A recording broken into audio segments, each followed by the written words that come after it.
Welcome back to Diablo Golden Ticket. Our last video centered around Prince Aiden and his murderous undead father.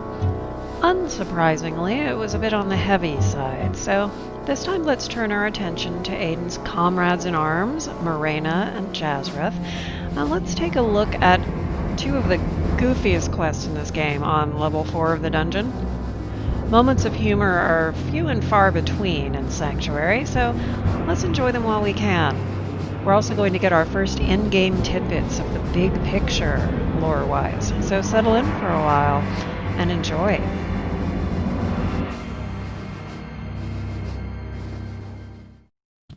So here's our friend Jazreth of the Vigerai Mage Clan in his stylish robe. Master, I have a strange experience to relate. I know that you have a great knowledge of those monstrosities that inhabit the labyrinth, and this is something that I cannot understand for the very life of me. I was awakened during the night by a scraping sound just outside of my tavern.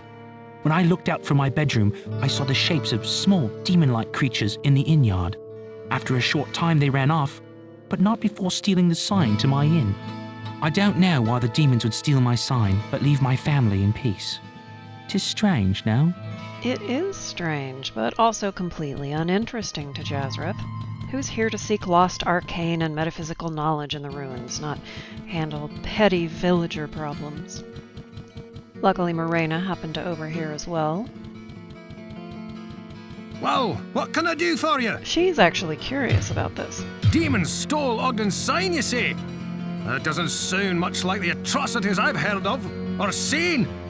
Demons are concerned with ripping out your heart, not your signpost. Of the three heroes, in my headcanon, Morena spends the most time talking to the people here. Hello, my friend. Stay a while and listen. I see that this strange behavior puzzles you as well. I would surmise that since many demons fear the light of the sun and believe that it holds great power, it may be that the rising sun depicted on the sign you speak of has led them to believe that it too holds some arcane powers. Perhaps they are not all as smart as we had feared. Yeah, my thoughts exactly. What? Is he saying I took that? I suppose that Griswold is on his side too. Look, I got over simple sign stealing months ago. You can't turn a profit on a piece of wood. You know what I think?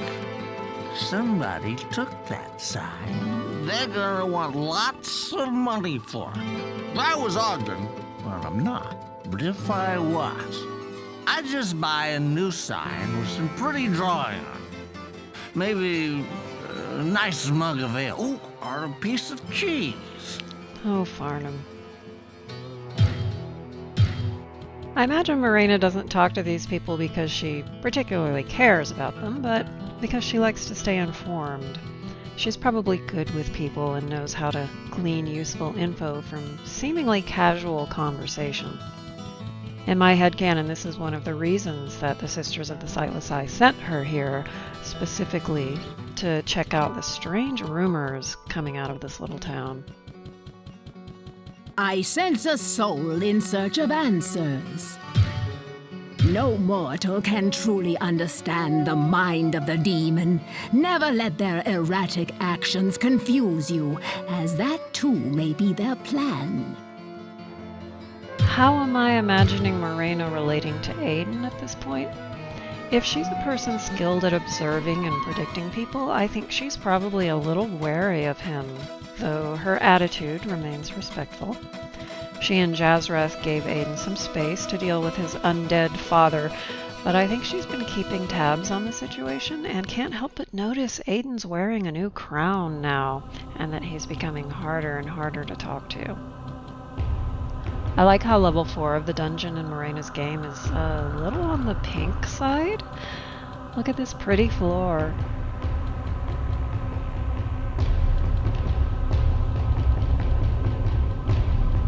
Okay, here we have a new enemy, an Overlord. This is actually the same sort of demon that the Butcher was, though these are not as powerful. Lore-wise, these are sort of the taskmasters of the Burning Hells. They're the ones that make sure your TPS reports have the proper cover pages. They actually used to be angels, believe it or not. Not every demon in this universe is a fallen angel, but these guys are.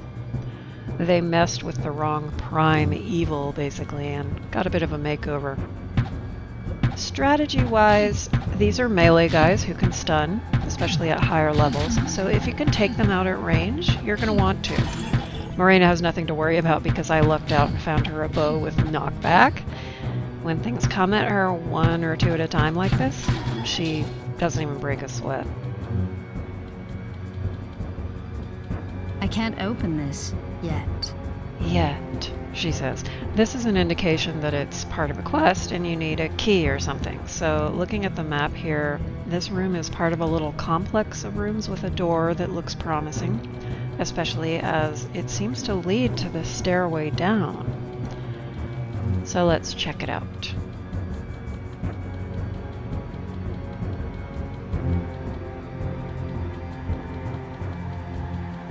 Hello, snot spill. Okay, my aim is not the problem here. So let's see what's up. Hey! You that one that kill all! You get me magic banner or we attack! You no live with life! You kill big uglies and give back magic! Go past corner and door, find uglies! You give, you go! Magic banner, huh? Sounds like Morena has found the tavern sign.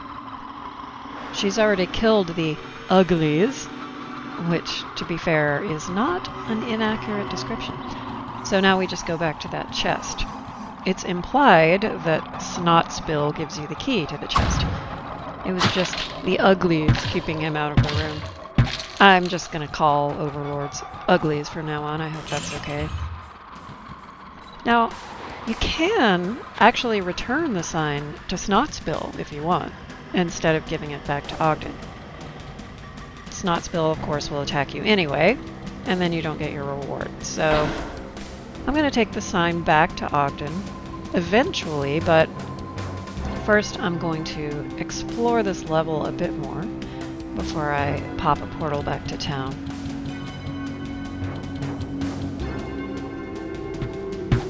Morena didn't get Black Death zombies on level 3 the way that Aiden did, but her game has them on level 4.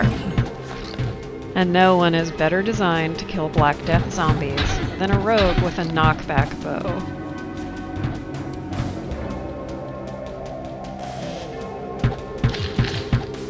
Where Morena starts to run into trouble is when 5 or 6 things come at her all at once. She doesn't have any area of effect abilities at all. And this is what tempts me to start pumping up her magic points soon and get her a spell or 3 that she can use in this kind of situation. Also, the fact that you have to aim arrows just right and that there is this limited asterisk of angles you can loose arrows from, that's really annoying.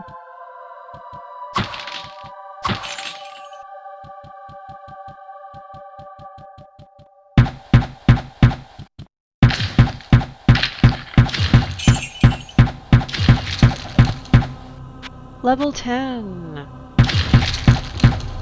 Still just hitting dexterity for now. Nice.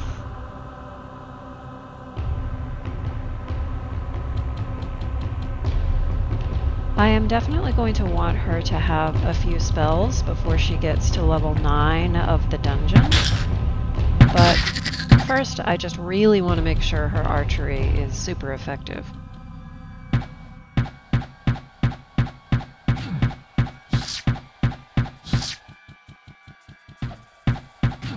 The game's limited available angles of attack make it very difficult to tell if she's missing because her chance to hit isn't high enough, or if it's because she's standing 2 pixels too far in one direction or another and making her enemies fall in between the spokes of her little invisible asterisk.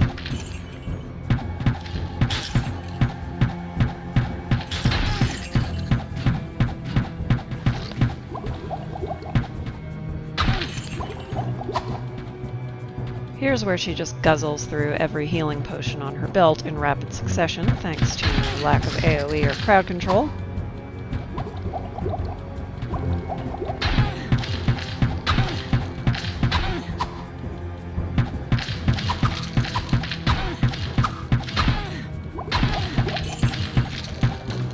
Cut me some slack, you bony bastards.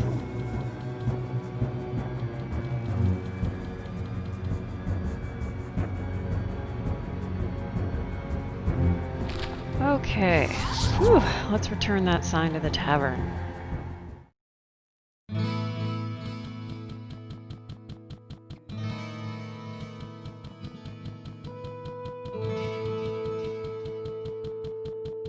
Oh, we didn't have to bring back my sign, but I suppose that it does save me the expense of having another one made. Well, let me see. What could I give you as a fee for finding it? What have we here? Oh, yes. This cap was left in one of the rooms by a magician who stayed here some time ago. Perhaps it may be of some value to you. This is actually a pretty nice little piece of headwear for our girl. That armor class penalty is a weird feature. In Diablo, your armor class is just added up from all the different stuff you're wearing, and this item actually removes 3 from it. But I think the various bonuses it provides are worth the trade-off, especially for a character who's trying to avoid getting hit in melee anyway. So there is another possible quest that can show up on level 4, but we know Morena won't be getting it. Why? Because it's part of a group of 3 quests, one of which is always missing. She got the Butcher and the Sign quest from that group, as did Aiden, by the way. So it's up to Jazreth, who did not get the Butcher quest, to handle the other Dim-Witted demon that you find on level 4. So there's nothing for Morena to do but just finish up the level 4 map now.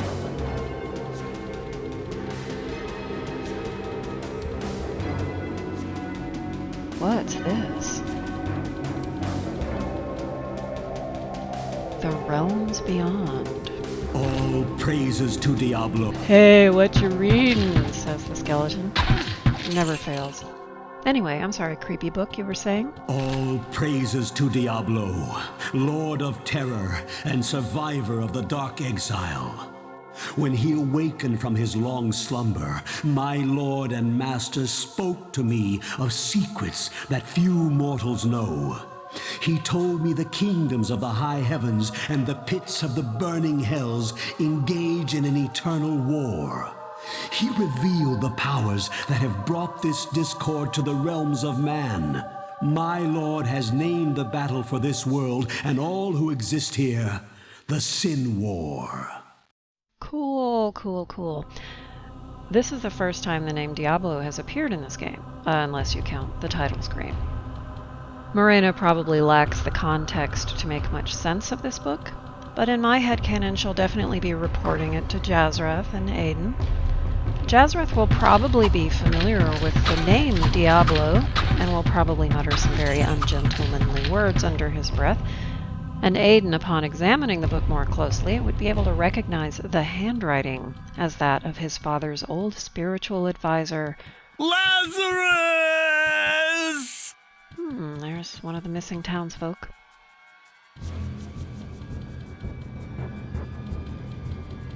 Ah! Surprise, Black Death!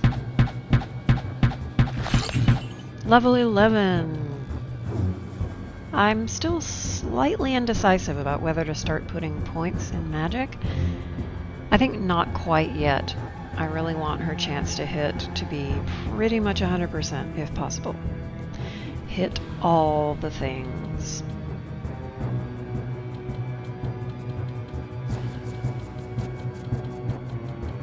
Ooh, now it's time for Shrine Roulette.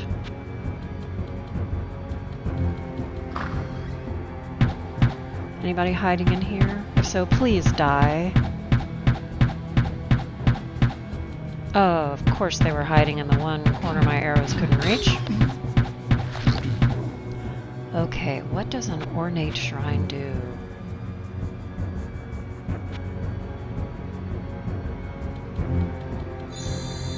I actually know what that cryptic message meant. This shrine taught her to do her very first spell. Holy Bolt, that's what the salvation part means. Cost of Wisdom means I've lost a small percentage of my maximum mana. It's actually a good time to get hit with this if I'm gonna, since I've invested absolutely nothing in magic yet. But I did lose a little. I'm okay with that. I always save before I use these shrines, but unless it's absolutely devastating, I tend to just let it stand. Under most circumstances, I consider the random aspect of Diablo to be something you just have to suffer. It's part of the challenge of the game. Snotspill has some friends, and they want to take revenge on Morena for taking the sign away. Rooms full of little guys is not Morena's ideal combat mode, but one advantage of the various types of fallen imps, like these dark ones, is that if one dies, the others flee briefly. That means, at the very least, that if Morena can keep up a steady pace of killing one at a time, she doesn't get swarmed with a ton of them crowding her at once. That seems to be the last of them.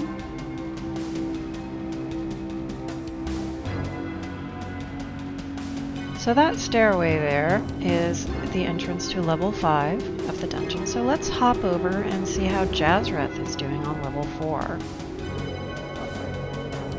Perhaps appropriately, given his reasons for being here, the first thing he runs into is one of these tomes. The Great Conflict. Take heed and bear witness to the truths that lie herein, for they are the last legacy of the Horadrim.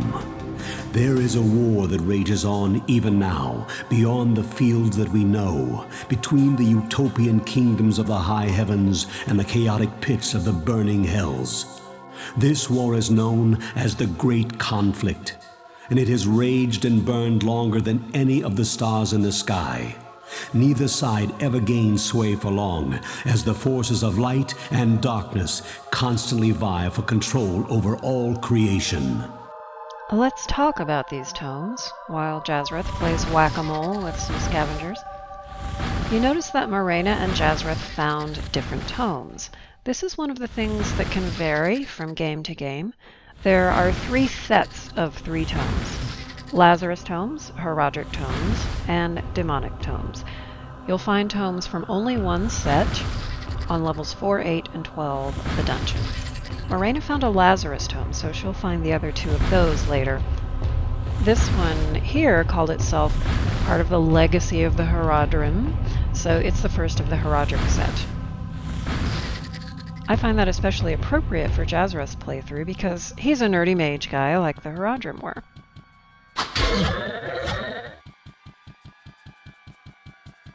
The 2 tomes we've found so far overlap a bit in content, in that they're both covering the idea of an ongoing war between heaven and hell. The Lazarus tome Morena found is recent and is largely concerned with the awakening of his lord and master Diablo and the great secrets Diablo has told him. Like, the ink on those pages is barely dry. But the Horadric texts that Jazreth will be finding, those are much older. They date back to the days when these ruins were still a monastery. The 3rd set of tomes we'll talk about a bit later. Jazreth is level 10 now. His point distribution is a no-brainer, if these skeleton archers will even give me a break to do it. I'm just putting everything in magic. Every level. Unless something or someone specifically tells me otherwise, you know, in the comments or whatever. Jazreth needs lots of mana because there's no way to replenish it other than potions, and that can be a real limit on exploration when he's using mana for everything, including healing himself. And eventually he's going to be using mana as his health pool as well. Always more mana. I got virtually no motivation to invest in anything else.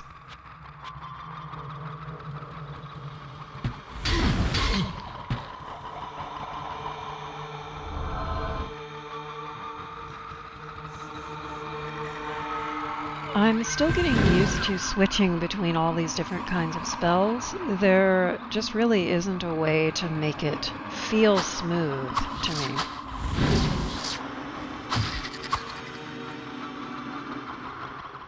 I lucked out at some point and got a staff that has charges of healing. This is his spellbook, by the way. It has the simplest spells on the first page, and see, he can do a town portal spell now too. So now he doesn't have to expend his mana on healing. I can replace my healing hotkey with a charge from the healing staff and just recharge the staff when he visits town. He can save his mana for his offensive spells. As you can see, Holy Bolt seems to do the most damage for the least mana, but there's a catch. It only damages undead. I've really got no perfect spell here, which is why I have to keep flipping between them. In a little while I'm going to show you the situations where Firebolt and Charge Bolt are most useful, but there really is no one-size-fits-all.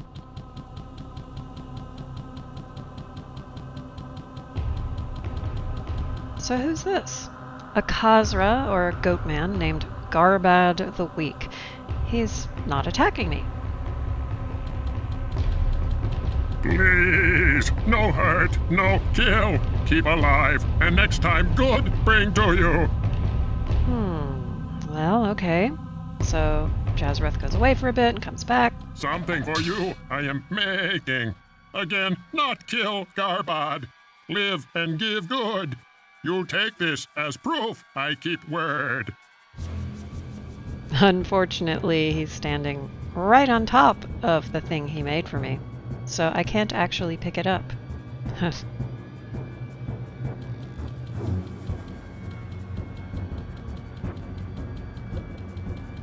Does he mind if I kill one of his friends? I hope not.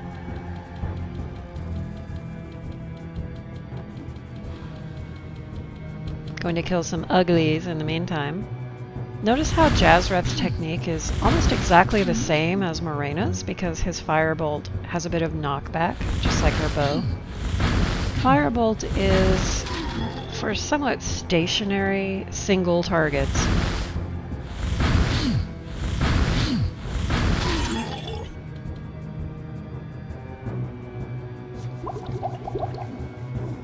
While in my headcanon it's Morena who actually gets the sign for Ogden, since Jazreth doesn't really care about such things, I'm still getting Jazreth his Harlequin crest.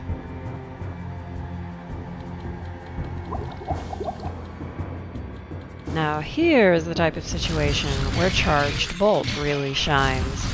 A small room crowded with demons? Perfect! Just fill that puppy with lightning. Out of mana? Just drink a potion. And do more lightning. Hey, level 11. That's 5 more points of magic for us.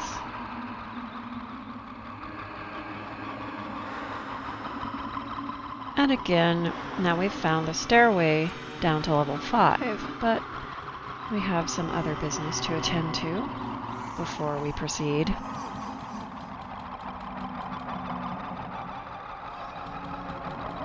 Nothing yet. Almost done. Very powerful, very strong. Live, live, no pain, and promise I keep. While Jazreth continues clearing out his level 4, let's check in on our boy Aiden. You might be a bit worried about him after last time. He's still wearing his dad's crown, which I guess is what clues Ogden in to the fact that the Skeleton King is no more. The curse of our king is past, but I fear that it was only part of a greater evil at work. However, we may yet be saved from the darkness that consumes our land, for your victory is a good omen. May light guide you on your way, good master. There are also a couple of things Aiden ran into on level 4 that I want to show you. This is a goat shrine. They work like the shrines we've been seeing, except even with access to a wiki, you don't know what they do. They could be any of a random assortment of those type of shrines.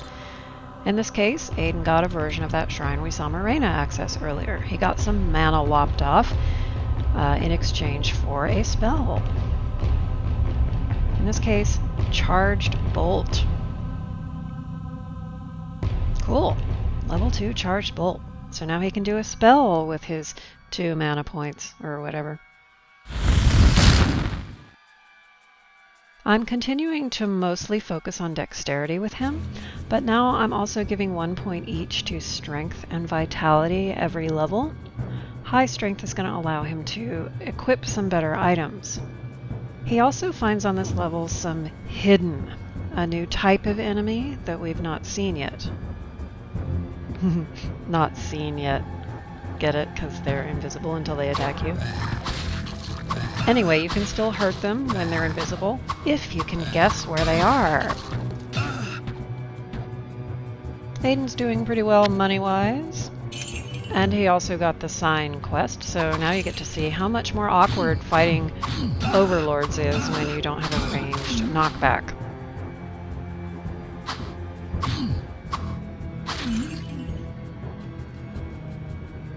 Once again, once he gets to level 11, I'm going to give him 3 more dex, 1 strength, 1 vitality. Unfortunately, Aiden ends up getting the Lazarus tomes like Morena did. I'd been hoping they'd each get a different set for you, but instead I'll just read you the text of the first demonic tome myself. Let's see. So it came to be that there was a great revolution within the burning hells known as the Dark Exile. The lesser evils overthrew the 3 prime evils and banished their spirit forms to the mortal realm. The demons Belial, the Lord of Lies, and Azmodan, the Lord of Sin, fought to claim rulership of Hell during the absence of the 3 brothers. All of Hell polarized between the factions of Belial and Azmodan, while the forces of the high heavens continually battered upon the very gates of Hell. Wow, that was weird. I have no memory of reading that. Now everything kind of tastes like rotten eggs and blood. Anyway, so that's what's up with Aiden.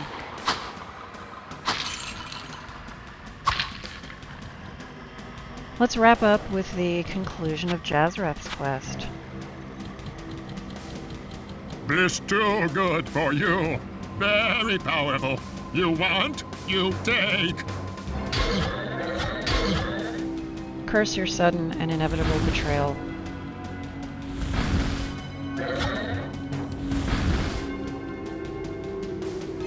Here's an example of when Firebolt really doesn't work so great. This little guy is just too mobile, and it's hard to pin down the right casting angle. Once you get him, though, the slight knockback can immobilize him for long enough for you to finish him off. And we're about out of time for this episode. If you enjoyed it, please hit that like button. I am not impressed. There's a dislike button too, Jazrath. See you next time.